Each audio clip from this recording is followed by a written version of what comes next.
Le printemps, c'est la saison idéale pour jardiner. La terre se réchauffe, le soleil est de plus en plus présent. C'est vraiment agréable de retrouver la nature, de passer de plus en plus de temps à l'extérieur. Mais que faut-il faire au jardin en mai et juin? Je continue ma série de vidéos sur que faire au jardin mois par mois. Enfin, je les regroupe par 2 mois comme d'habitude parce que franchement, ça ne change pas beaucoup d'un mois à l'autre. Aujourd'hui, nous allons voir que faire au jardin d'ornement, plus particulièrement au mois de mai-juin. Bonjour, je suis Maude, je suis paysagiste et la créatrice du blog Aménager son jardin. J'aide les particuliers à aménager leur jardin par eux-mêmes. Si vous êtes nouveau ici, n'hésitez pas dans un premier temps à télécharger le petit guide que je vous offre pour partir du bon pied, pour bien débuter l'aménagement de votre jardin. Et puis bien sûr, n'hésitez pas aussi à vous abonner à la chaîne pour ne manquer aucun de mes conseils en vidéo. Que faire au jardin en mai? Prendre soin de votre pelouse et de vos massifs. Alors oui, à cette période, il faut tondre absolument régulièrement votre gazon qui pousse vraiment vite en mai-juin. Au mois de mai-juin, on tond la pelouse en général 1 fois par semaine. Sachez que plus vous tondez régulièrement, moins les mauvaises herbes se développeront dans votre gazon. C'est aussi le moment de débroussailler les zones les plus naturelles de votre jardin pour prévenir les risques d'incendie notamment, enlever les ronces et autres plantes envahissantes et planter aussi des plantes couvre-sol, idéalement florifères, à la place en fait de toutes ces herbes indésirables. Enfin, il est essentiel de veiller à l'élimination régulière des mauvaises herbes qui envahissent les massifs, le gazon et les allées de votre jardin aussi. Faites-le régulièrement et manuellement, j'insiste, sans utiliser de pesticides pour avoir un jardin plein de vie. Anticipez le manque d'eau au jardin cet été dès les mois de mai et juin. Mettez en place un système goutte à goutte, c'est le bon moment, donc sur toutes vos nouvelles plantations afin en fait de fournir un arrosage régulier pour vos jeunes plantations. Et cela sans trop d'efforts grâce au goutte à goutte. Vérifiez aussi le bon fonctionnement de vos systèmes d'arrosage existants que vous avez actuellement pour garantir qu'ils fonctionnent bien pendant cet été et pour qu'ils durent aussi longtemps. Vous pouvez aussi faire ce qu'on appelle des cuvettes autour de la base de vos arbres et autres arbustes dans le jardin pour faciliter l'arrosage si vous le faites manuellement à l'arrosoir. Et ça permet en fait une meilleure répartition de l'eau autour des racines quand vous arrosez. Alors au printemps, il faut bien sûr arroser régulièrement vos plantations récentes. Toutes les plantations en fait qui ont moins d'1 an.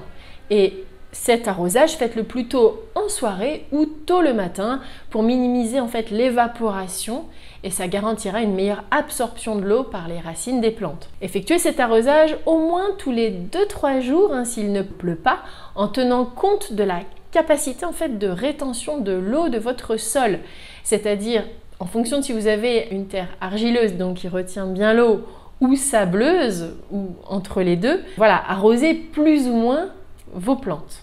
Alors arrosez régulièrement, sauf en cas de pluie vraiment abondante à cette période de l'année. Alors si vous avez prévu de partir en vacances cet été, pensez à demander à l'avance à un ami ou un voisin de venir arroser vos plantes.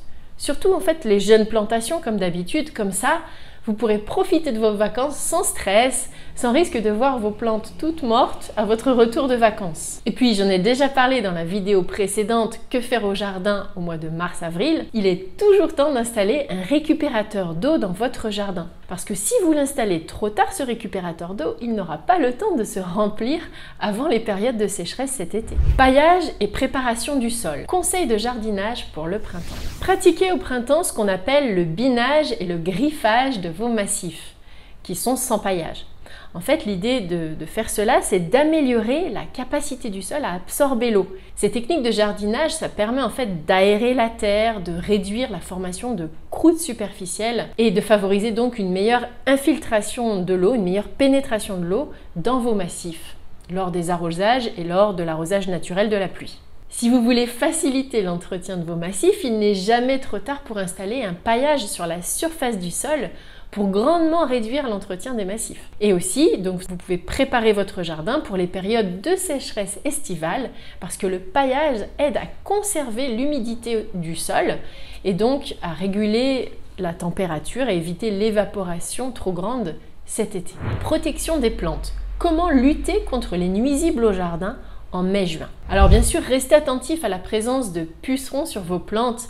Si vous constatez l'infestation de pucerons sur certaines plantes, éliminez-les tout simplement en utilisant un jet d'eau fin et puissant, avec, vous savez, un tuyau d'arrosage et l'embout adapté.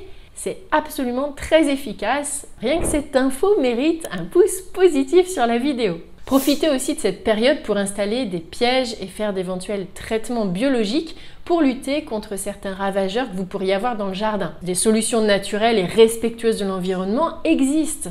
Donc renseignez-vous, elles sont largement préférables aux pesticides chimiques pour que vous conserviez une bonne biodiversité dans votre jardin. Vous pouvez aussi mettre en place par exemple des filets de protection sur les arbres fruitiers et les plantes à baies que vous allez consommer pour éviter que les oiseaux mangent tout à votre place. Mai-juin, le moment idéal pour tailler arbustes et plantes vivaces au jardin d'ornement. Alors c'est le moment de tailler les arbustes à floraison printanière qui ont déjà fini de fleurir, hein, j'insiste. Procédez à la taille des haies aussi de conifères, des arbustes taupières comme les buis, pour maintenir en fait une jolie forme et favoriser la croissance dense et homogène de vos arbustes en général. Coupez aussi idéalement les fleurs fanées des plantes vivaces qui ont déjà fini de fleurir pour encourager une nouvelle floraison, éventuellement, hein, suivant les plantes. Veillez à par contre ne pas couper les feuilles des plantes. Taillez également les inflorescences fanées des plantes de terre de bruyère. Vous pouvez aussi procéder à ce qu'on appelle une taille d'éclaircissage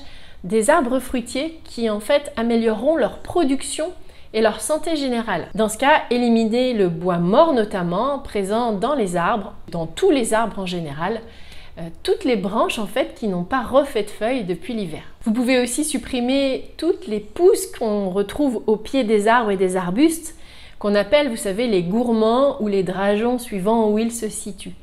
Il y en a par exemple beaucoup au pied des lilas, des noisetiers. Vous pouvez aussi faire ce qu'on appelle un éboutonnage des rosiers pour stimuler la floraison et conserver une forme harmonieuse de vos plantes. Semis et plantation au printemps. Quoi planter en mai? Alors le printemps, c'est une excellente période pour faire vos plantations en général dans le jardin. L'idéal, c'est de planter le plus tôt possible avant l'été pour qu'elles puissent en fait un petit peu vos plantes se renforcer avant l'été qui approche. Au mois de mai et juin, vous pouvez toujours faire des semis de plantes annuelles comme des grimpantes, par exemple des hippomées, des capucines, des pois de senteur et aussi diverses plantes aromatiques que vous pouvez planter à cette période.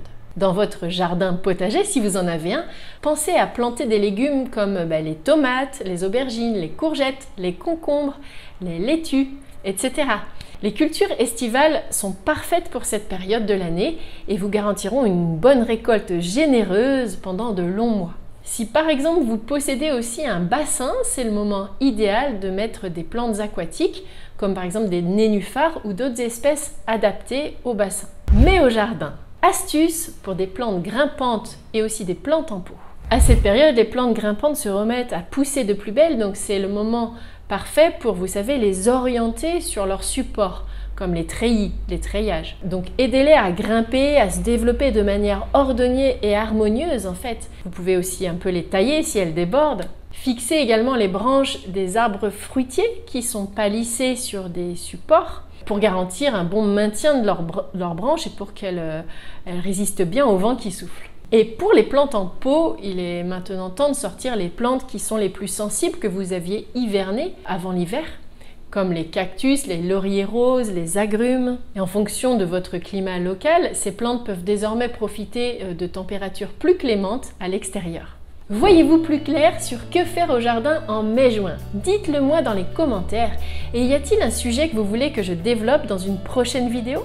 À bientôt!